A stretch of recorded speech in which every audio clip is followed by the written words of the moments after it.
Questão 39. Determine a inversa de cada função bijetora. Professor, eu estou com dificuldades nesse assunto. O senhor poderia me ajudar? Ora, com certeza. Cara, dá uma olhada para cá.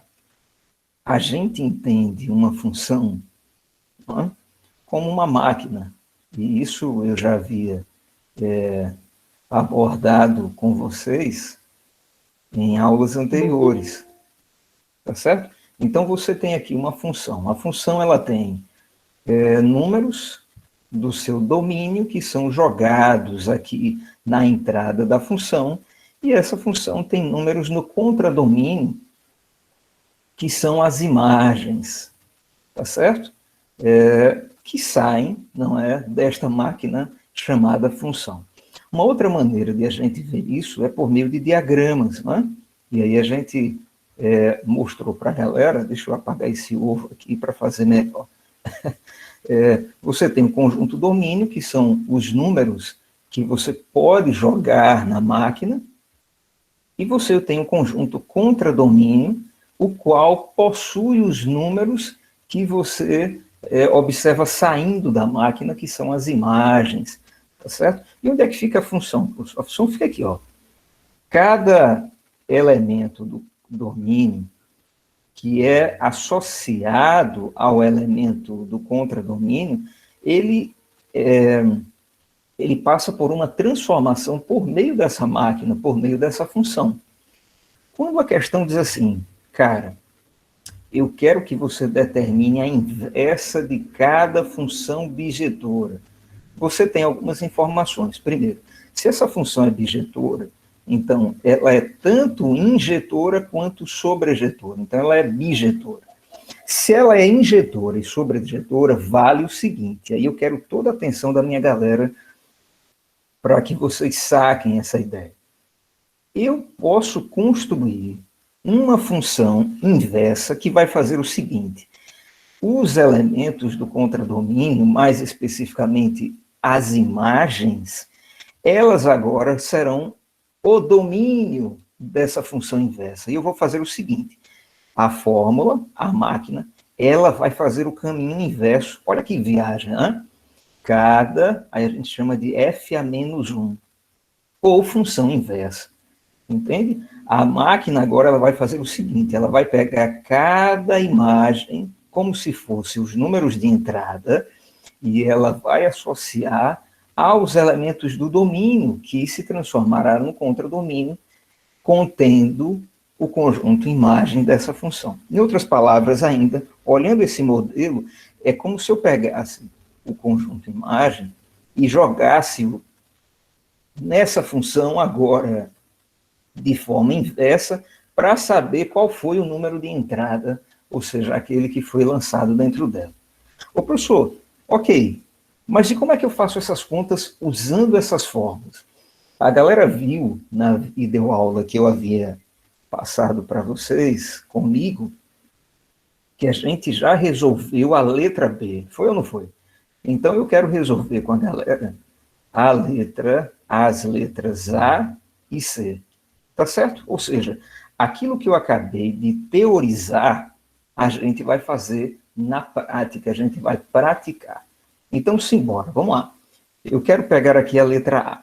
A letra A, ela diz assim, cara, você tem a função f de x igual a menos 3x mais 4, e você deve calcular a função f a menos 1 de x, ou seja, a função inversa de f. Professor, como que a gente faz isso? Olha só, na letra B fizemos isso. Eu mostrei para a galera que uma vez que isso vale, ou seja, uma vez que os valores de y, não é? Ou seja, os valores que saem da função, serão agora as imagens, ou melhor, serão agora os números de entrada, os números do domínio. Olha o que você faz. Você vai primeiro, em vez de você escrever f de x, você escreve y só para se lembrar, não é, dos pares ordenados da associação que você faz lá no plano cartesiano entre cada valor de x do eixo horizontal e cada valor de y, o eixo das imagens, né? Eixo do domínio e eixo das imagens. Muito bem. Agora, se você vai inverter, se agora os y's, eles serão os números de entrada, olha o que você faz. Você chega cá, e aí eu vou fazer de vermelho, e troca. Onde tem x, onde tem y, você coloca x, e onde tem x, você coloca y.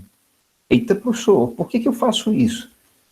Você faz isso porque você agora está fazendo o caminho inverso. E agora você vai resolver esta equação isolando o y. E o y que você encontrar, y igual a alguma coisa, será exatamente a fórmula da função inversa desta função. Então, tá, professor, vamos lá, continua aí. Aí, ó, a gente vai isolar. Então, eu vou fazer o seguinte. Eu vou subtrair, na verdade, somar 3y de cada membro dessa equação, né? Como a gente costuma brincar. Você pega esse 3y, dá um peteleco nele, ele vem para cá, somando, já que ele está subtraindo. Então, você vai ter 3y igual... Esse x você traz para cá, tá certo? Igual a 4 menos x. Ah, beleza, professor, o que mais? Aí agora você isola o seu y. Y será igual a quem? 4 menos x dividido por 3, exatamente.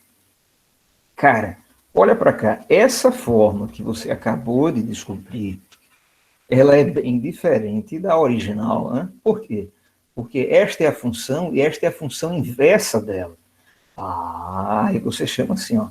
Essa função é a f, deixa eu colocar aqui na caneta, f a menos 1 de x, a inversa da função f, que será dada por 4 menos x dividido por 3. E que coisa engraçada, observe. Se você pegar, não é, o conjunto imagem dessa função, ou seja, os números de saída dela, os valores de y, e jogar aqui, substituir por x, você vai obter os valores de entrada, ou seja, esse processo inverso, pega esses caras, joga na fórmula, você vai obter esses caras. Tá certo? Essa é a resposta da letra A. Vamos à letra C? Vamos lá. A letra C eu vou fazer aqui mesmo. Bom, se o h de x é a raiz cúbica de x menos y, então a gente começa assim. Y será a raiz cúbica de x menos 5, é ou não é? E aí você faz aquele trocadilho. Aí eu vou usar aqui outra cor. No lugar de y, eu vou colocar x. No lugar de x, a gente coloca quem? A gente coloca y. Ah, tá legal. Tá certo?